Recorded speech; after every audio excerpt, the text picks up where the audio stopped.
Hello student, मैं प्रदीप पोरवाल। तो आप देख रहे हैं YouTube channel epsilon study point. तो एफसाइलन स्टडी पॉइंट चैनल में कई स्टूडेंटों के कमेंट्स आ रहे थे कि सर बीएससी फाइनल का कोर्स स्टार्ट कीजिएगा। ऑफलाइन भी स्टूडेंट मिल जाते थे, बोलते थे। बहुत सारे स्टूडेंटों के ये प्रॉब्लम्स थी कि सर बीएससी फाइनल में कोर्स स्टार्ट कीजिएगा। तो बीएससी फाइनल के लिए आज एक बैच स्टार्ट कर रहा हूँ। तो इस यूट्यूब चैनल पर सबसे पहले स्टार्ट करता हूँ लीनियर प्रोग्रामिंग। ये बीएससी फाइनल के स्टूडेंटों के लिए है। इसमें ये सारे टॉपिक्स दिए गए हैं। सबसे पहले हम देख लें, इस बुक का नाम रखा गया है लीनियर प्रोग्रामिंग, यानी कि इसमें जो भी वेरिएबल्स होंगे, जितनी भी इक्वेशन या इनइक्वलिटीज होंगी, कंस्ट्रेंट्स होंगी, ये सब सिंगल डिग्री की होंगी। सिंगल डिग्री का मतलब है लीनियर लाइन। अगर लाइन की इक्वेशन देखें तो लाइन में की इक्वेशन में जो वेरिएबल यूज होते हैं वो सिंगल डिग्री के होते हैं। इसी से बना हुआ है लीनियर, यानी कि इसमें जितने भी वेरिएबल होंगे, लाइन में तो 2 ही वेरिएबल होते हैं, इसमें कई सारे वेरिएबल्स होते हैं, लेकिन सबकी डिग्री होगी सिंगल। अब यहाँ पर देखते हैं कि ये सारे टॉपिक्स हमको पढ़ने हैं इस प्रॉब्लम में। और ये जो लीनियर प्रोग्रामिंग की बुक है ये बिजनेस बेस है, यानी कि इसमें बिजनेस बताया गया है कि कोई कंपनी अगर बिजनेस करती है तो किस तरीके से वो प्रॉफिट कर सकती है।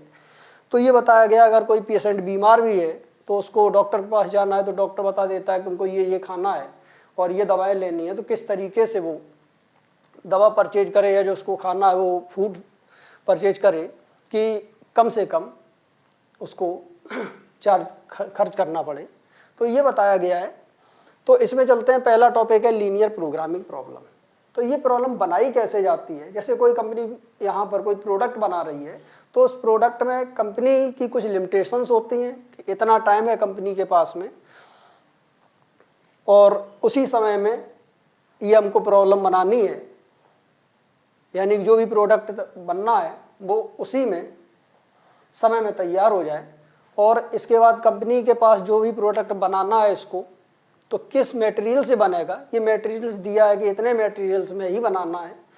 तो इस तरीके से इनकी जो कंडीशंस होती हैं उस कंडीशंस को फॉलो किया जाता है और प्रॉब्लम बनाई जाती है। तो इसमें एक ऑब्जेक्टिव फंक्शन होता है मैक्सिमाइज, और अगर कोई पेशेंट है तो उसके लिए ऑब्जेक्टिव फंक्शन मिनिमाइज का यूज करते हैं।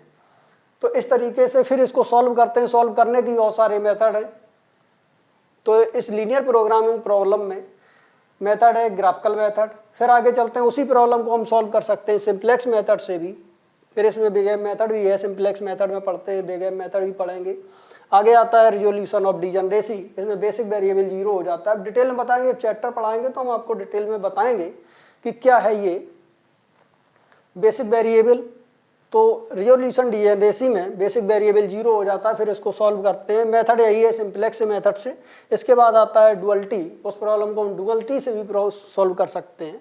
फिर देखते हैं अगला टॉपिक है ट्रांसपोर्टेशन प्रॉब्लम। ट्रांसपोर्टेशन प्रॉब्लम में क्या होता है कि कोई प्रोडक्ट है, कई तरीके के प्रोडक्ट हैं और एक जगह पर इसके रिसोर्सेस हैं और हमें डीलर के पास इसका डिस्ट्रीब्यूशन करना है, एक जगह से दूसरी जगह ट्रांसफ़र करना है। तो ट्रांसफ़र करने में जो ट्रांसपोर्ट किया जाता है माल, तो वो मिनिमम कॉस्ट किस तरीके से आएगी वो मेथड इसमें बताए गए हैं ट्रांसपोर्टेशन प्रॉब्लम में।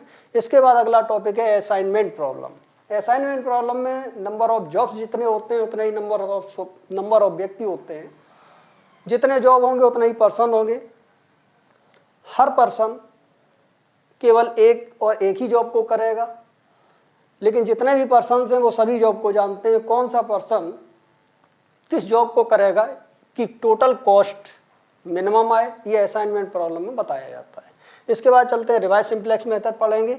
फिर पढ़ते हैं इंटीजर प्रोग्रामिंग। इंटीजर प्रोग्रामिंग में जो आंसर आते हैं, ऑब्जेक्टिव फंक्शन जेड है, मैक्सिमाइज निकालना है या मिनिमाइज निकालना है, तो जेड का आंसर जो आता है वो इंटीजर आना चाहिए। और जो वेरिएबल हैं जिसकी वैल्यू हमें फाइंड करनी पड़ती है वो भी इंटीजर होने चाहिए। ये इंटीजर प्रोग्रामिंग में बताया गया है। तो चलते हैं, जो हमें बीएससी फाइनल के जो एग्ज़ाम है वो बहुत नज़दीक है, तो हम कोशिश करते हैं कि कोई ऐसा टॉपिक स्टार्ट करें जो आसानी समझ में भी आ जाए और स्कोरिंग भी हो। तो इसमें देखते हैं कि एक चैप्टर है असाइनमेंट प्रॉब्लम। तो ये ऐसा टॉपिक है कि स्टूडेंटों को बहुत आसानी से समझ में भी आएगा और स्कोरिंग भी है। तो सबसे पहले हम असाइनमेंट प्रॉब्लम ये टॉपिक स्टार्ट करते हैं, देखते हैं क्या है असाइनमेंट प्रॉब्लम और क्या इसका मेथड है सॉल्व करने का। आगे पढ़ते हैं।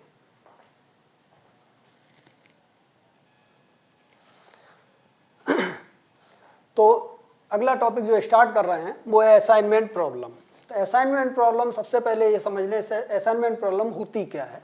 इसमें जितने नंबर ऑफ जॉब्स होते हैं उतने ही नंबर ऑफ मैन होते हैं, जितने व्यक्ति हैं उतने ही जॉब हैं। प्रत्येक व्यक्ति हर जॉब को कर सकता है, हर व्यक्ति की अपनी अपनी कॉस्ट होती है। तो इसमें ये गिवन है कि solve the following minimal assignment problem. इसमें नंबर ऑफ मेंस जो हैं वो 1 2 3 4 हैं और जॉब हैं वो भी 1 2 3 यानी फर्स्ट सेकंड थर्ड और फोर्थ। 4 जॉब है हमारे पास और 4 ही व्यक्ति हैं। फर्स्ट व्यक्ति सभी जॉब को जानता है, हर व्यक्ति अपनी अपनी कॉस्ट है। फर्स्ट व्यक्ति अगर फर्स्ट जॉब को करेगा तो 12 रुपीज़ की कॉस्ट है, उसको 12 रुपीज़ मिलेंगे। और फर्स्ट व्यक्ति अगर सेकंड जॉब को करेगा तो 18 रुपए की कॉस्ट है। और फर्स्ट व्यक्ति अगर थर्ड जॉब को करेगा तो 44 रुपए की कॉस्ट है। और अगर फर्स्ट व्यक्ति फोर्थ जॉब को करेगा तो 23 रुपीज़ की कॉस्ट है। तो यानी कि अगर सेकंड व्यक्ति इन जॉबों को करता है तो इनकी कॉस्ट ये दी गई है, और थर्ड व्यक्ति अगर इन जॉबों को करता है तो सभी की कॉस्ट ये दी है। इसी तरीके से फोर्थ व्यक्ति की है। तो एक व्यक्ति एक ही जॉब को करेगा तो किस व्यक्ति को कौन सा जॉब करना है कि टोटल कंप्लीट जॉब होने में जितने जॉब हैं सभी कंप्लीट करने हैं, सभी कंप्लीट जॉब हो जाएंगे तो टोटल कॉस्ट जो आएगी वो मिनिमम कैसे आए ये बताया गया असाइनमेंट प्रॉब्लम में। कौन सा व्यक्ति किस जॉब को असाइन किए करे कि टोटल जो मिनिमम कॉस्ट है कंप्लीट होंगे जब सभी जॉब तो मिनिमम कॉस्ट कितनी आएगी। इस सिस्टम को कहते हैं असाइनमेंट प्रॉब्लम।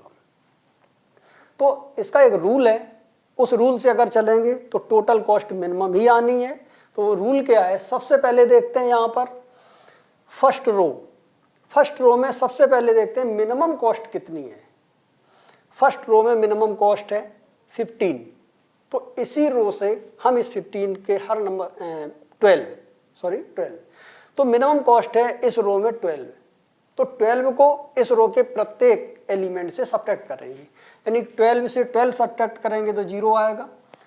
30 में से 12 सब्ट्रैक्ट करेंगे तो यहाँ से 18 आएगा। और 21 में से अगर 12 सब्ट्रैक्ट करेंगे तो 9 आएगा।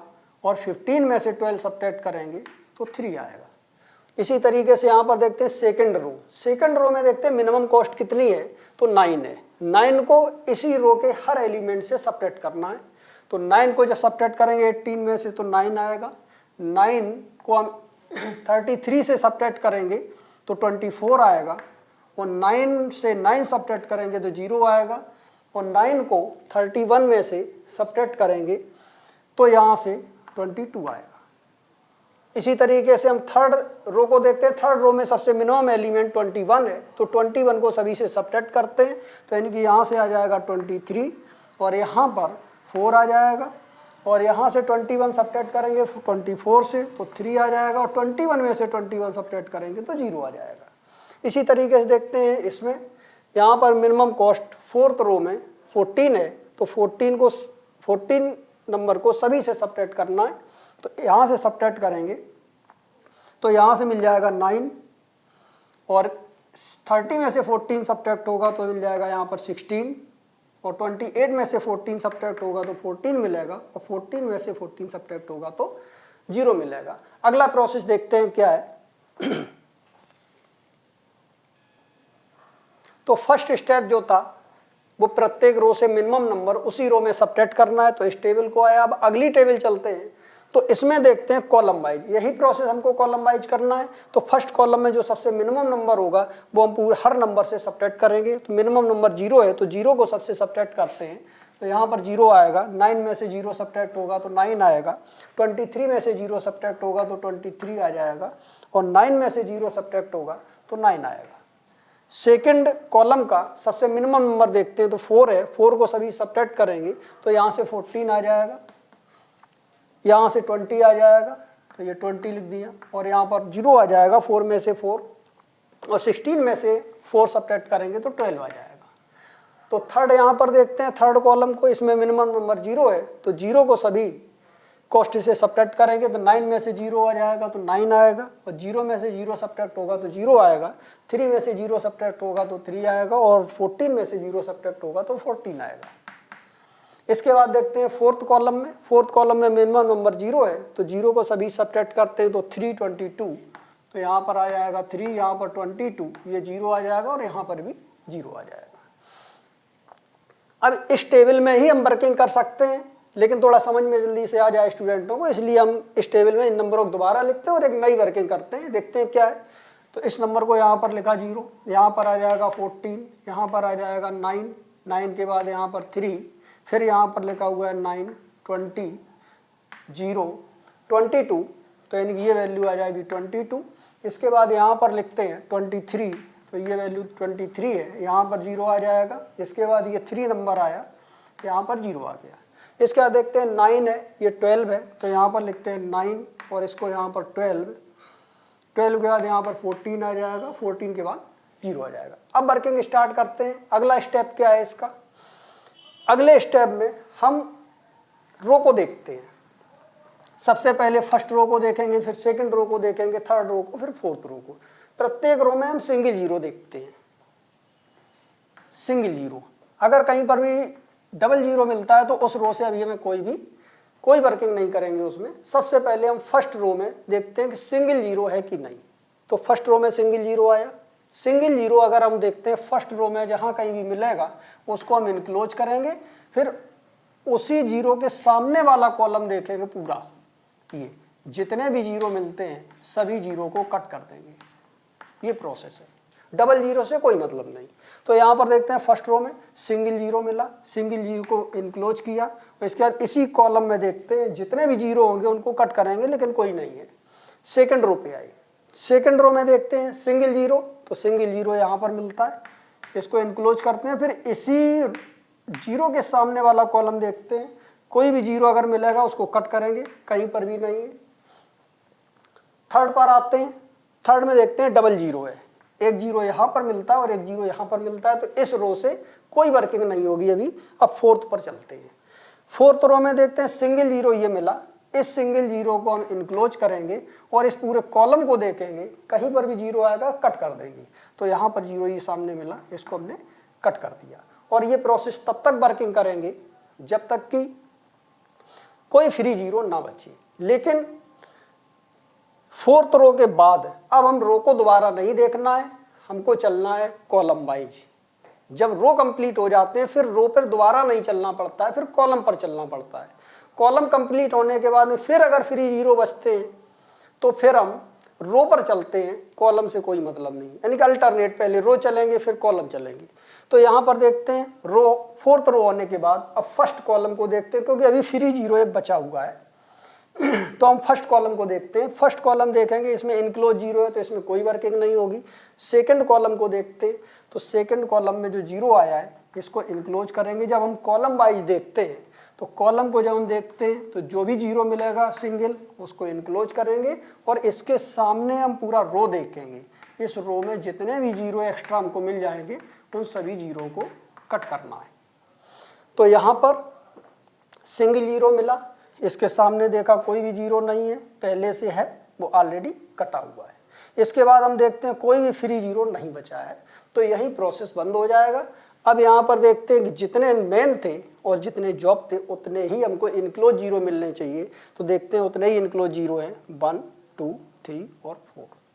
जैसे ही जितने रो उतने ही कॉलम और उतने ही इनक्लोज जीरो मिल जाए वही प्रोसेस बंद हो जाएगा। अब इसको आगे देखते हैं कितना क्या लिखना है, डेफिनेशन में देखते हैं आगे।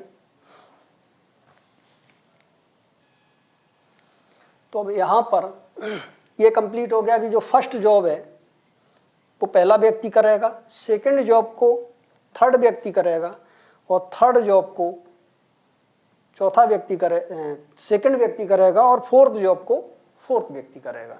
तो ये असाइनमेंट शेड्यूल हुआ। तो यहाँ पर लिखते हैं द ऑप्टिमल असाइनमेंट शेड्यूल।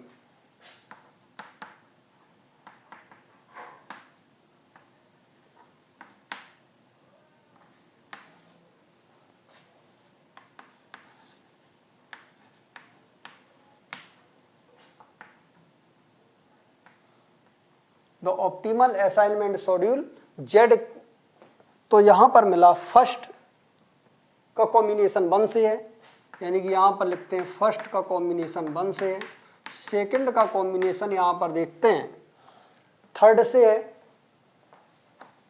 और इसके बाद देखते हैं थर्ड का कॉम्बिनेशन सेकंड से है, तो यहाँ पर थर्ड का कॉम्बिनेशन 2 से है, और यहाँ पर फोर्थ का कॉम्बिनेशन 4 से है।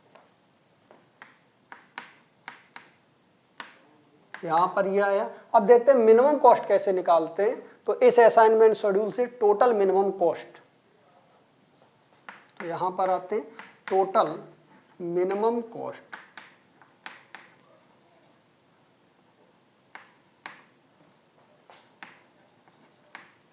Total minimum cost, total minimum cost निकालेंगे तो यहाँ पर आ जाएगा Z इक्वल टू, जो ओरिजिनल टेबल है उसको देखते हैं, फर्स्ट टेबल को। यहाँ पर देखते हैं फर्स्ट का कॉम्बिनेशन 1 से है, तो फर्स्ट का कॉम्बिनेशन 1 से यानी कि फर्स्ट जॉब को फर्स्ट व्यक्ति करेगा, इसकी कॉस्ट 12 रुपए की है, तो यानी कि यहाँ पर 12 आ जाएगा, प्लस सेकंड का थर्ड से है, तो सेकंड को हम थर्ड देखते हैं 9 है, तो यानी कि यहाँ पर 9 को लिखते हैं। फिर यहाँ पर देखते हैं थर्ड का सेकंड से है, तो थर्ड का यहाँ पर सेकंड से 25 है, तो प्लस का 25 लिखा। इसके बाद यहाँ देखते हैं फोर्थ का कॉम्बिनेशन 4 से है, तो फोर्थ का कॉम्बिनेशन यहाँ पर 4 से है, इसकी कॉस्ट 14 है, तो यहाँ पर 14 आया, और इसको ऐड करके देखेंगे तो यहाँ पर आ जाएगा 60। इस तरीके से ये असाइनमेंट प्रॉब्लम है। अगली प्रॉब्लम देखते हैं, और यही असाइनमेंट सिस्टम है, इसी असाइनमेंट को लगाने का मेथड है प्रॉब्लम का। अगली प्रॉब्लम देखते हैं।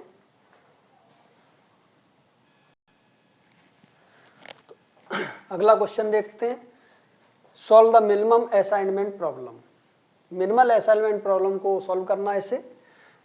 तो इसमें यहाँ पर नंबर ऑफ जॉब्स हैं यहाँ पर 5, और नंबर ऑफ मेंस हैं 5। किसको कहाँ पर सेलेक्ट करना है, किस व्यक्ति को कहाँ असाइन करना है, ये देखना है। तो इसका प्रोसेस देखते हैं। फर्स्ट रो में सबसे मिनिमम नंबर देखते हैं 1 है, टोटल कॉस्ट से सब्ट्रैक्ट कर देंगे 1 को, तो यहाँ पर 7 आ जाएगा, यहाँ पर 3 आ जाएगा, यहाँ 1 आ जाएगा, और यहाँ पर 5 आएगा, और यहाँ पर 1 में से 1 0। इसमें मिनिमम नंबर देखते हैं इस लाइन में, तो 0 है। 0 को सभी नंबरों से सब्ट्रैक्ट करेंगे, तो यानी कि यहाँ पर आ जाएगा 0, यहाँ पर 9, यहाँ पर 5, फिर 5, इसके बाद यहाँ पर 4 आया। थर्ड रो को देखते हैं, इसमें मिनिमम नंबर देखते हैं। मिनिमम कॉस्ट है 2, तो 2 को सभी कॉस्ट से सब्ट्रैक्ट करेंगे, तो यहाँ पर आ जाएगा 1, इस पे यहाँ पर आ जाएगा 6, यहाँ पर 2 सब्ट्रैक्ट करेंगे तो 7 मिल जाएगा, यहाँ 2 सब्ट्रैक्ट करेंगे 0 आएगा, यहाँ 2 सब्ट्रैक्ट करेंगे तो 4 आएगा। इसके बाद यहाँ पर देखते हैं फोर्थ रो में मिनिमम नंबर देखते हैं 0 है, तो 0 को सभी सब्ट्रैक्ट करेंगे, कोई नंबर चेंज नहीं होगा। यहाँ पर आ जाएगा 4, इसमें यहाँ पर 3, 1, 0 और 3। इसके बाद फिफ्थ रो में मिनिमम नंबर देखते हैं, तो मिनिमम नंबर इसमें दिख रहा है यहाँ पर 5, हर नंबर से सब्ट्रैक्ट करेंगे, तो यहाँ पर आ जाएगा 4, इसको यहाँ पर लिखेंगे 0, यहाँ पर आ जाएगा 3, 9 में से 5 को सब्ट्रैक्ट करेंगे 4, और 5 में से 5 सब्ट्रैक्ट होगा तो 0 आएगा। अब देखते हैं यही वर्किंग हमें कॉलम में करनी है, तो फर्स्ट कॉलम को देखते हैं। फर्स्ट कॉलम में सबसे मिनिमम नंबर 0 है, तो 0 को सभी से सब्ट्रैक्ट करेंगे तो कोई चेंज नहीं आएगा नंबर पर। तो यहाँ पर 7 लिखा हुआ है, यहाँ पर 0 है, 1 4 4, तो यहाँ पर लिखा हुआ है 1, यहाँ पर 4, और यहाँ पर भी 4 नंबर आएगा। इसके बाद सेकंड कॉलम को देखते हैं, इसमें मिनिमम नंबर 0 है, तो 0 को सभी सब्ट्रैक्ट करेंगे, कोई चेंज नहीं आएगा, तो 3 9 6 3, तो यहाँ पर 3 9 6 3 और 0।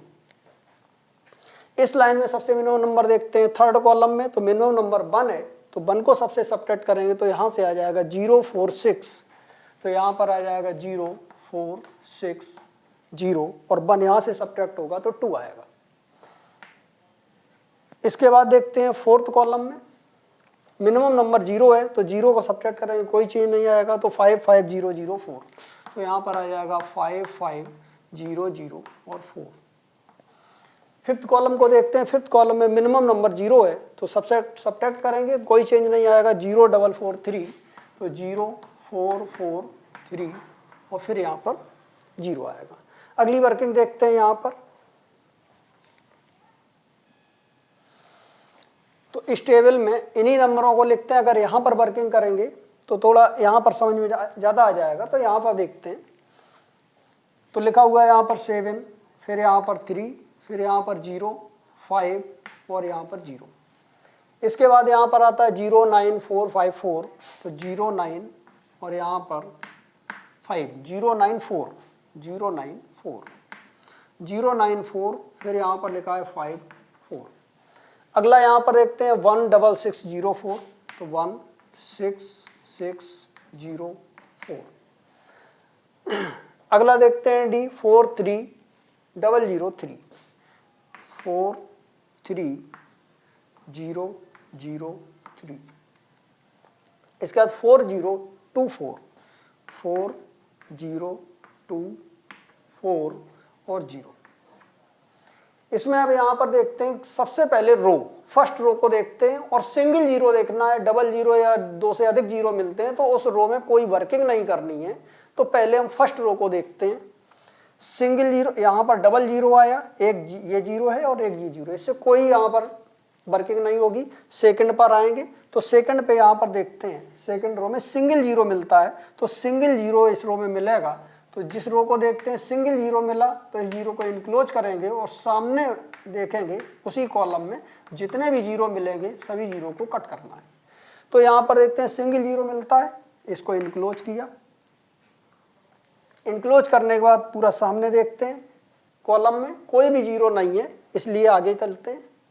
यहाँ पर देखते हैं सिंगल जीरो आया, सिंगल जीरो आया तो इसको इनक्लोज किया और अब इसी कॉलम को देखते हैं, कोई भी एक्स्ट्रा जीरो आएगा उसको कट करना है। तो यहाँ पर देखते हैं ये जीरो आया, इसको कट कर दिया। थर्ड रो के बाद फोर्थ रो पर आते हैं। इसमें देखते हैं यहाँ पर सिंगल, ये डबल था लेकिन ये कैंसिल हो चुका है, तो अब यहाँ पर सिंगल जीरो है, तो सिंगल जीरो को हमने यहाँ पर इनक्लोज किया और इसी कॉलम को देखेंगे, कहीं पर भी जीरो होगा इसको कट करेंगे। तो यहाँ पर देखते हैं ये जीरो है, इस जीरो को कट कर दिया। इसके बाद देखते हैं अब फिफ्थ रो को। फिफ्थ रो में देखते हैं यहाँ पर एक जीरो ये है और एक जीरो ये है, तो फिफ्थ रो से यहाँ पर कोई वर्किंग नहीं होगी। इसके बाद चलते हैं कॉलम पर। अब रो पर दोबारा नहीं लौटेंगे कि फिर रो आ गया फर्स्ट इसको इनक्लोज कर दें, नहीं करना है। तो अब यहाँ पर रो के बाद कॉलम पर चलना है। तो अब फर्स्ट कॉलम देखते हैं, इनक्लोज जीरो आया, कोई वर्किंग नहीं। सेकंड कॉलम देखते हैं तो सेकंड कॉलम में सिंगल जीरो आ गया। जब हम कॉलम वाइज देखते हैं तो जहां सिंगल जीरो मिलेगा उसको इनक्लोज करेंगे, फिर उसी रो को देखते हैं, कहीं पर भी जीरो आएगा उसको कट करना है। तो फर्स्ट कॉलम इनक्लोज जीरो है, जिसमें इनक्लोज जीरो आ जाता है उसमें कोई वर्किंग नहीं होती है। तो सेकंड पर देखते हैं तो सिंगल जीरो मिला, फ्री है, इसको हमने इनक्लोज किया, इस कॉलम को देखा और इस जीरो के सामने वाला रो पूरा देखते हैं, कहीं पर भी फ्री जीरो मिलेगा तो इसको हम कट कर देंगे। कट हो गया। अब चलते हैं थर्ड कॉलम पर। यहां पर देखते हैं इनक्लोज जीरो आ गया, कोई वर्किंग नहीं होगी। फोर्थ कॉलम पर चलते हैं, इनक्लोज जीरो आ गया, कोई वर्किंग नहीं आती। फिफ्थ कॉलम पर चलेंगे, फिफ्थ कॉलम में सिंगल जीरो है, इसको इनक्लोज किया और हम रो देखते हैं, उसी रो को इस कॉलम में इस जीरो को इनक्लोज करने के बाद इस जीरो के सामने वाला रो देखते हैं पूरा, कहीं पर भी कोई जीरो फ्री नहीं है, तो इस कोई वर्किंग नहीं। अब देखते हैं फ्री जीरो बचता है अगर, तो फिर हम रो से वर्किंग करेंगे। कॉलम लास्ट होने के बाद फिर रो चलना है। तो यहाँ पर कोई भी फ्री जीरो नहीं दिख रहा है, तो हम देखते हैं नंबर ऑफ जीरो रो और कॉलम के इक्वल है कि नहीं है। तो यहाँ पर 5 रोज हैं और 5 कॉलम है, तो 5 इनक्लोज जीरो मिलने चाहिए। तो एक यहाँ पर इनक्लोज जीरो, दूसरा ये, तीसरा ये, चौथा ये और पांचवा ये। तो ये प्रॉब्लम यहाँ पर कंप्लीट हो जाएगी। यानी कि फर्स्ट जॉब जो ए जॉब है वो ए जॉब फिफ्थ व्यक्ति करेगा और बी जॉब को फर्स्ट व्यक्ति करेगा और सी जॉब को फोर्थ व्यक्ति करेगा, डी जॉब को थर्ड व्यक्ति करेगा और ई जॉब को सेकंड व्यक्ति करेगा। ये शेड्यूल निकला है, असाइनमेंट शेड्यूल। तो यहाँ पर नोट करते हैं आगे लैंग्वेज। तो इसमें जो शेड्यूल बनता है उसको लिखते हैं। तो यहाँ पर लिखते हैं the optimal assignment schedule. The optimal assignment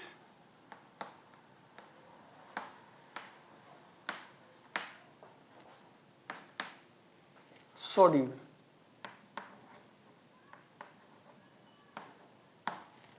तो यहाँ पर ए कॉम्बिनेशन है 5 से, तो यानी कि यहाँ पर लिखते हैं ए का कॉम्बिनेशन 5 से, बी का कॉम्बिनेशन है फर्स्ट से, और सी का कॉम्बिनेशन है फोर्थ से,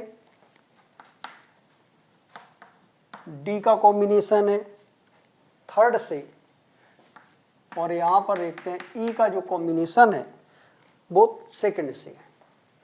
तो ये कॉम्बिनेशन बना इसका, कौन व्यक्ति किस वर्ग को करेगा, ये शेड्यूल है इसका।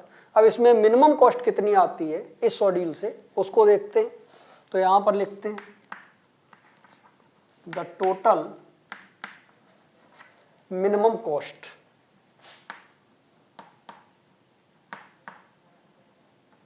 The total minimum cost for this schedule.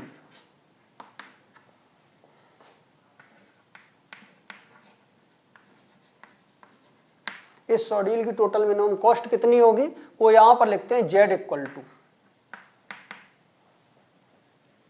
Original table को देखते हैं। इसमें जो टेबल मेन होती है, गिवन होती है, उसको देखते हैं। ये टेबल गिवन है A5, तो यहां पर लिखा हुआ है A5, यानी 5 व्यक्ति जो है वो A जॉब को करेगा, तो इसकी कॉस्ट 1 है, तो यहां पर 1 लिखते हैं प्लस। इसके बाद B फर्स्ट, तो B फर्स्ट 0 लिखा हुआ है, तो यहाँ पर 0 आ जाएगा। इसके बाद देखते हैं C4, तो यहाँ पर देखते हैं C और 4, यहाँ पर लिखा हुआ है 2, तो यहाँ पर 2 लिखते हैं। इसके बाद लिखा हुआ है D3, D लिखा है, यहाँ पर 3 लिखा है, तो इसका पॉइंट ऑफ इंटरसेक्शन 1, इस 1 को लिखते हैं यहाँ पर।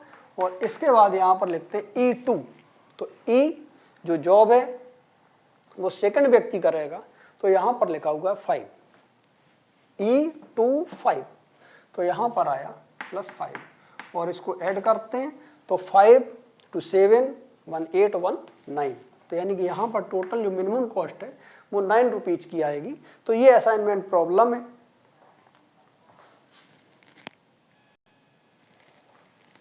तो आज इस वीडियो में यहीं तक। अगर ये प्रॉब्लम सभी स्टूडेंटों को समझ में आई हो तो सभी स्टूडेंट लाइक कर दें, शेयर कर दें, सब्सक्राइब कर दें, ताकि हमारे आने वाले हर वीडियो की नोटिफिकेशन सभी स्टूडेंटों को मिल सके। दैट्स ऑल आज इस प्रॉब्लम में, आज इस वीडियो में यहीं तक। कल नेक्स्ट प्रॉब्लम के साथ स्टार्ट करेंगे। यहीं तक आज।